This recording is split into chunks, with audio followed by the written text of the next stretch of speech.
ఈరోజు ఏలేరు రిజర్వాయర్కి సంబంధించి ఇక్కడ జరిగిన పరిణామాలు, ఇక్కడ జరిగిన రిజర్వాయర్కి సంబంధించిన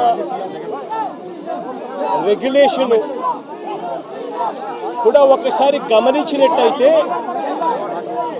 మళ్ళీ మనందరికీ కూడా గుర్తుకొచ్చేది ఏమిటి అని అంటే, సాక్షాత్తు గతంలో మనం ఏదైతే చూసామో విజయవాడ ఏ మాదిరిగా అయితే అతలాకుతలమైందో అదే రకమైన మోడస్ ఆపరాండా, అదే రకమైన నిర్లక్ష్యం ఈరోజు ఏలూరు రిజర్వాయర్కు సంబంధించిన వాటర్ మేనేజ్మెంట్ పరిస్థితి చూసినా అంతే అదే గుర్తుకొస్తుంది. కారణం ఏమిటి అని అంటే,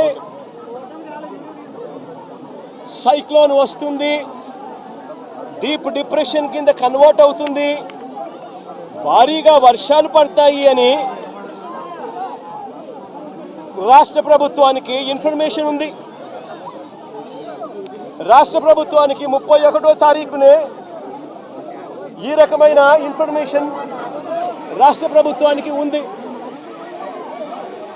ఐఎండి వాళ్ళు రాష్ట్ర ప్రభుత్వానికి ఇన్ఫార్మ్ చేసినారు, అలర్ట్ చేసినారు.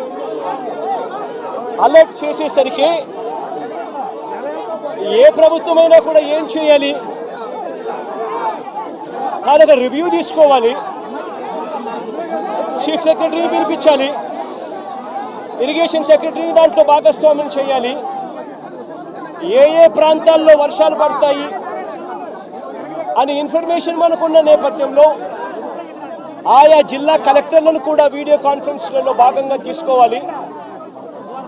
ఆయా ఏరియాలకు స్పెషల్ కలెక్టర్లను, స్పెషల్ ఆఫీసర్లను, ఐఏఎస్ ఆఫీసర్లను మళ్ళీ పంపించాలి. రెవెన్యూ సెక్రటరీ కూడా పార్టిసిపేట్ చేయాలి, హోమ్ సెక్రటరీ కూడా ఆ రివ్యూలో పార్టిసిపేట్ చేయాలి. అలా చేసినప్పుడు ఇరిగేషన్ సెక్రటరీ కలెక్టర్లతో తాను మమేకమైపోయి ఏలేరు రిజర్వాయర్లో ఏ స్థాయిలో నీళ్లున్నాయి, వర్షాలు ఏ స్థాయిలో పడబోతా ఉన్నాయి, ఏ స్థాయిలో నీళ్ల ఇన్ఫ్లో రాబోతా ఉంది, ఆ వచ్చేది ఏలేరు రిజర్వాయర్లో పడినప్పుడు ఆ ఏలేరు రిజర్వాయరు ఆ నీటిని రెగ్యులేట్ చేయగలుగుతుందా, బ్యాలెన్స్ చేయగలుగుతుందా అన్న ఫ్లడ్ కుషన్ను ఏలేరు రిజర్వాయర్లో మెయింటైన్ చేయాల్సిన బాధ్యత ఇరిగేషన్ సెక్రటరీది, కలెక్టర్లది. చంద్రబాబు నాయుడు గారికి జ్ఞానోదయం అయి ఉండింటే, కొద్దో గొప్ప చంద్రబాబు నాయుడు గారికి మనుషులకు సంబంధించిన మానవతా దృక్పథానికి సంబంధించిన విలువలు తెలుసుంటే తాను ఒక స్పెషల్ ఆఫీసర్ను కూడా, ఐఏఎస్ ఆఫీసర్ని కూడా వేసి వీటిని సూపర్వైజ్ చేస్తాడు. కానీ అన్ఫార్చునేట్గా ఏం జరిగింది, అన్ఫార్చునేట్గా ఇంత ఇన్ఫర్మేషన్ ఉన్నప్పటికీ కూడా ఏలేరు రిజర్వాయర్లో సైక్లోన్ వస్తూ ఉంది, ఆ ప్రాంతానికి అది డీప్ డిప్రెషన్గా మారుతుంది, భారీ వర్షాలు కురుస్తాయి అని చెప్పి తెలిసి ఉన్నా కూడా రిజర్వాయర్లకు సంబంధించిన ఫ్లడ్ కుషన్ మేనేజ్మెంటు పూర్తిగా గాలికి వదిలేశారు. నేను అడుగుతా ఉన్నాను ఇదే మంచి చంద్రబాబు చంద్రబాబు నాయుడు గారిని, దాదాపుగా Yeleru reservoir full reservoir capacity దాదాపుగా 22-23 టీఎంసీలు దాదాపుగా పెట్టుకునే పరిస్థితి ఉంటే, అప్పటికే దాదాపుగా ఆ రోజుకు 31వ తారీఖు ఆ రోజుకు దాదాపుగా 18 టీఎంసీల మేరకు నీళ్ళు ఆల్రెడీ ఉన్నాయి. మరి ఫ్లడ్ కుషన్ ఖచ్చితంగా దాన్ని మెయింటైన్ చేస్తూ అడుగులు వేయాలా లేదా? కానీ వీళ్ళంతా ఏం చేశారు, సెప్టెంబర్ 1వ తారీఖున ఏలేరు రిజర్వాయర్లో ఇన్ఫ్లో క్యాచ్మెంట్, ఏలేరు రిజర్వాయర్కు సంబంధించిన క్యాచ్మెంట్ చూస్తే సెప్టెంబర్ 1వ తారీఖున ఏలేరు రిజర్వాయర్కు 9,950 క్యూసెక్లు ఇన్ఫ్లో వచ్చింది. మరి బుద్ధి జ్ఞానం ఉన్నవాడు ఆ 9,950 క్యూసెక్లు కిందికి వదిలేయాలి కదా. ఎందుకనంటే ఏలేరు రిజర్వాయర్ కింద అవుట్ఫ్లో కెనాల్ కెపాసిటీ, అవుట్ఫ్లో కాలువ కెపాసిటీ 14,000 క్యూసెక్స్కు కాలువ కెపాసిటీ ఉంది కాబట్టి ఆ వచ్చిన 9,950 క్యూసెక్స్ కిందికి వదిలేయాలి కదా. వదిలేస్తే నీ ఫ్లడ్ కుషన్ అనేది నువ్వు మెయింటైన్ చేయగలుగుతావు. పైనుంచి నీళ్లు వచ్చినప్పుడు ఆ నీళ్లను రెగ్యులేట్ చేస్తూ కిందికి వదలగలుగుతాం. కానీ 9,900 క్యూసెక్స్ 9,950 క్యూసెక్స్ ఏలేరు రిజర్వాయర్లోకి ఇన్ఫ్లో వస్తే సెప్టెంబర్ 1వ తారీఖున ఏలేరు రిజర్వాయర్ నుంచి బయటికి నీళ్ళు ఎంత పంపారో తెలుసా? ఫ్లో కేవలం 300 క్యూసెక్స్.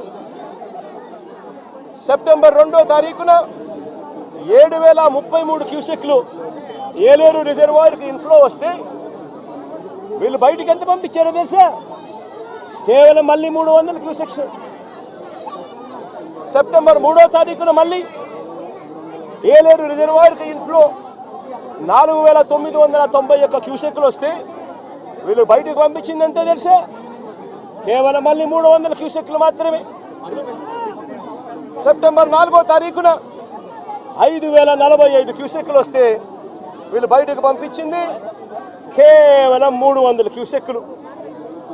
ఈ మాదిరిగా రిజర్వాయర్ను రెగ్యులేట్ చేయాల్సిన కార్యక్రమం చేయకుండా canal carrying capacity, outflow capacity of the canal ఎటువంటి ముంపుకు గురి కానికుండా 14,000 క్యూసెక్స్ను పంపించగలిగే పరిస్థితి ఉన్నా సరే, మోడర్నైజేషన్ కాస్త కూస్తో సరిగ్గా జరగలేదు కాబట్టి 14 కాకపోతే దాన్ని 10,000 వేసుకోండి.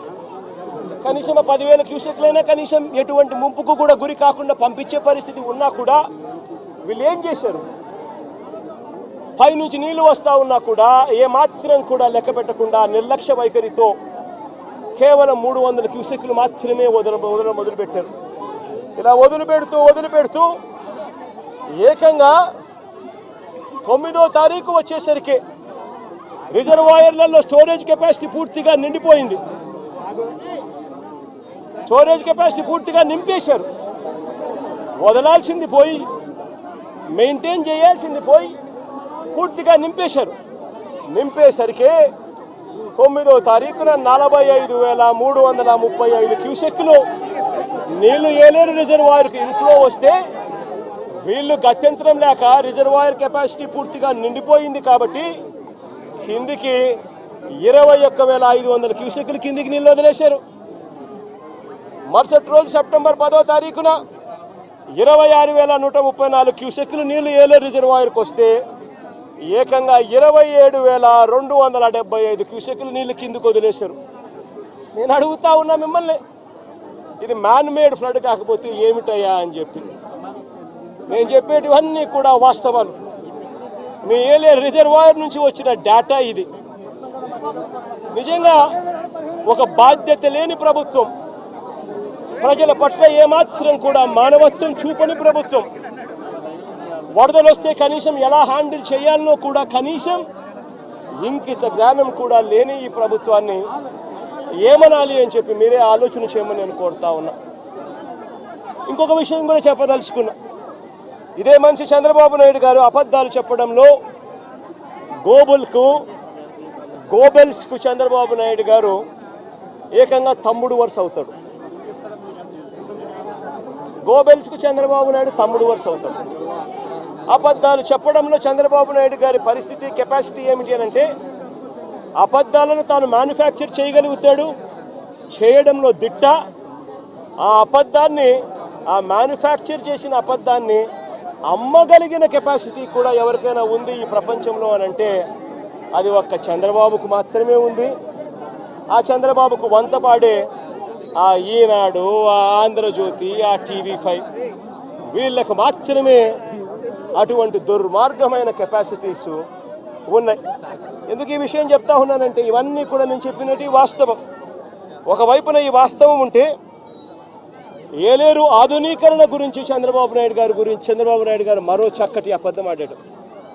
అసలు ఏలేరు ఆధునీకరణ, మోడర్నైజేషన్ ఆఫ్ కెనాల్, ఇది మామూలుగా ఒక కెనాల్ను మోడర్నైజ్ చేయాలి అని అంటే ఎప్పుడైనా కూడా ఎప్పుడు అవకాశం ఉంటుంది, ఎప్పుడు వెసులుబాటు ఉంటుందనంటే ఆ కెనాల్లో నీళ్లు ఆపగలిగినప్పుడు, నీళ్లు పారనప్పుడు, లేకపోతే క్రాప్ నీళ్లు డ్యామ్లో నీళ్లు ఉన్నా కూడా చేయాలని అనుకుంటే క్రాప్ హాలిడే డిక్లేర్ చేస్తే తప్ప మోడర్నైజేషన్ కార్యక్రమాలు చేయలేము.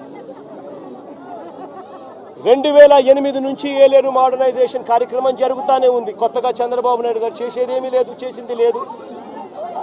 2008లో ఆ దివంగత ప్రీతమ నాయకుడు రాజశేఖర రెడ్డి గారు ఏలేరు రిజర్వాయర్కు సంబంధించి నాన్నగారు మోడర్నైజేషన్కు శ్రీకారం చుట్టాడు. అప్పట్లో 138 కోట్ల రూపాయలు కేటాయిస్తూ ఆ దివంగత నేత ప్రీతమ నాయకుడు రాజశేఖర రెడ్డి గారు నాన్నగారు ఏలేరు కెనాల్కు సంబంధించిన మోడర్నైజేషన్ కార్యక్రమం చేపట్టాడు. నాన్నగారు చనిపోయిన తర్వాత మళ్ళీ ఆ కార్యక్రమం ఎవరు పట్టించుకోలేదు. చంద్రబాబు నాయుడు వచ్చాడు 2014లో. ఆయన ఏమైనా పట్టించుకున్నాడా? 295 కోట్లకు అంచనాలు పెంచాడు. మరి ఆయన 5 ఏళ్ళు ఉన్నాడు కదా, మరి ఎందుకు చేయలే అంటున్నా. ఆయన కాలంలో కరువు, కనీసం ఈ మాదిరిగా అన్న వర్షాలన్నా ఎక్కువ పడతా ఉండి రిజర్వాయర్లు పూర్తిగా నిండిపోయి ఉన్నాయి. రిజర్వాయర్లు నిండున్నాయి కాబట్టి రైతులకు కెనాల్ నుంచి నీళ్లు పంపకపోతే రైతులకు ఇబ్బంది కలుగుతుంది. నీళ్లు ఉండి రైతులు వ్యవసాయం చేయలేని పరిస్థితిలోకి పోతారు అన్న పరిస్థితి అప్పట్లో కూడా లేదు. చంద్రబాబు నాయుడు గారు కరువు ఇద్దరు కవల